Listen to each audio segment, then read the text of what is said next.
In this video, we'll talk through how to use the A-dec Flush Dock, a hands-free solution for flushing water lines.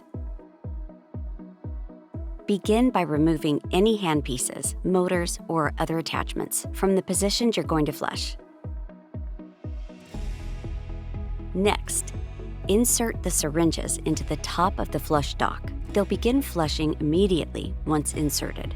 The flush dock has spaces for traditional style syringes on either side and a continental style syringe in the middle, allowing both the assistant's and the doctor's syringes to be flushed at the same time. Next, insert the handpiece tubings into the flush dock. Once all the tubings are in place, start the flush. You're now free to walk away. For delivery-specific flush instructions, please reference your delivery system's instructions for use. When the flush is complete, return the syringes to their holders. Then, return the handpiece tubings. If you have additional questions, please call customer service at 1-800-547-1883. We're here to help.